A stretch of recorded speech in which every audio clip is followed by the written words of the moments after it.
What's up, people? I didn't want to do a full episode on this, but because it's trade deadline fever, don't want to drive people crazy. Baseball fan gets nutty.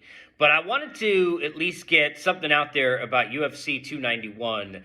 I have been a huge fan of the UFC. For many of you who know me or have followed me, I talked about it as much as I can on the air over the last, I don't know, couple of decades, just because of how much I've always been enamored with MMA and love the UFC and rarely, if ever, have missed a pay-per-view. If I don't watch it live, I'm watching it on reruns. I still watch Fight Pass and old matches and all sorts of different stuff, and I'm all up into it.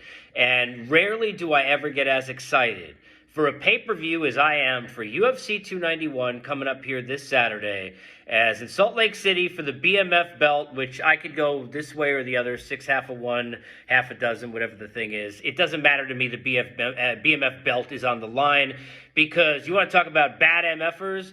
You don't get fan favorites that are more fan favorites than what you get with Justin Gaethje and Dustin Poirier, who are two of my favorite 3 or 4 fighters in the UFC over the past decade.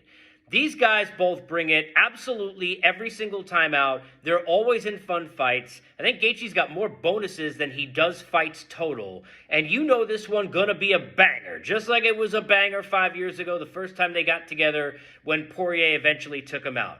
The fact that this is 5 rounds, and the fact that you're going to get this slugfest to the point where I don't know if either of these guys fight for another year after what's going to happen to them, regardless of the winner probably ending up next in line for whatever happens with Islam Makhachev and Charles Oliveira in Abu Dhabi, and whatever happens with the other one, it's not going to matter. It's going to be a long time out, time's in the hospital, lots of blood on that canvas, and it's going to be crazy. The craziest part is this is a great card leading up to it. I'm not going to talk about it here.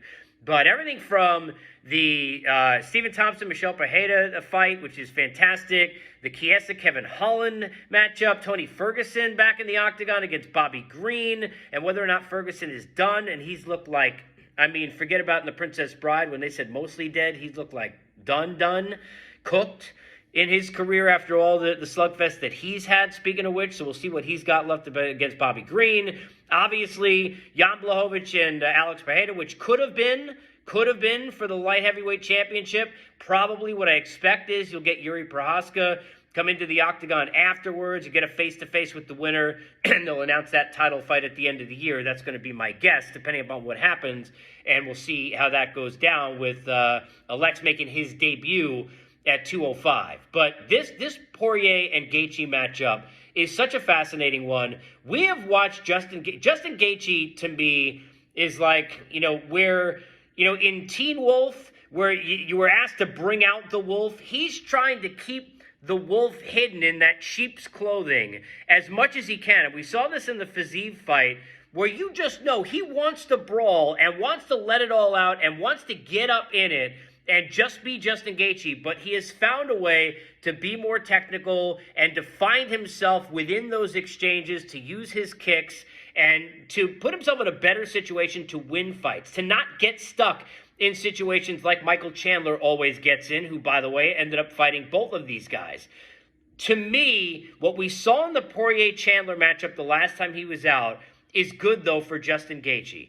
In round 1 of that fight, Chandler caught Poirier a couple of times. And Dustin is, look, we know, A, he's not afraid, he's fearless. B, he's good up in all of that drama. And he seems to find a way out. We've seen him caught, we've seen him in trouble, and we've seen him regroup mid-round and even win rounds late and find his way on top.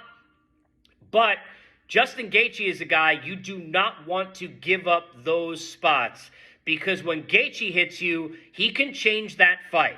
And Dustin Poirier was able the first time around, when you go back, and I watched it just again recently this past week, 5 years ago, he was able to do what you would figure in this case he probably able to do again. And I'm picking him again. And that is to out-technical Justin Gaethje. However, we've seen Gaethje become more technical. We've seen what his kicks can do. We even go back to that fight and saw what they were doing in that fight to Dustin Poirier. If he could somehow keep Poirier at bay with the kicks, if he could find a way to keep him at bay without the jab that he used in the Fiziev fight, which is going to be more difficult because Poirier is a southpaw and Fiziev was not, to use to kind of, dictate the fight with the way he was doing in round 3 of that fight where he just took over and was dismantling Fiziev's face. It was a bloody mess. Gaethje going to be right in this thing. It's hard to believe that this goes 5 rounds, and that's what makes this fight so fun and so difficult to call, because you almost can't believe. You could believe them getting submitted. We've seen the Khabib scenarios. You could believe even maybe, let's say, a ground and pound in a situation where, somebody, overwhelmed them. And I know, obviously, Justin, a good wrestler, in a Khabib kind of state. Maybe Islam could do that, right? You could see them getting submitted. But to see them get knocked out is difficult to believe. But I don't know what's harder to believe. That neither of them gets knocked out or that they go 5 rounds. How in the world are these two, the way they fight, going to make it 5 rounds? I don't know. I think Dustin Poirier is going to get a finish. I don't know how. And I'll be fair and honest with you, I have no idea how that's going to happen.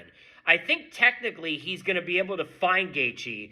And I think that Dustin Poirier is going to have to find a way to, in some kind of an exchange, get Gaethje up against the cage, get him to the ground, and to try and find a way to get him out of there with a ref stoppage. Because Gaethje never going to quit. I don't see either of these two submitting each other, and it's hard to imagine that this thing is going to go 5 rounds, which would not be healthy for either of these two gentlemen for a long period of time the way they fight. You cannot get me a fight that gets me more excited. I know we got Spence Crawford coming up this weekend if you're a fight fan like I am of combat sports.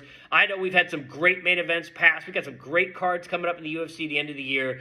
But if you are not an MMA guy or gal, you are not a fan of this sport, you're not a fan of combat sports, and you're sitting there and you got the money to spend, you got ESPN Plus, get on there. I'm not trying to sell this thing, but I'm selling this thing to you. Get on there Saturday because this card is fantastic. And the main event, you will see two dudes who will sell you on getting involved in this sport. I've got Poirier. I'm going to go Poirier in round 5. I think Gaethje will find a way to hold on. I think they'll both damage each other.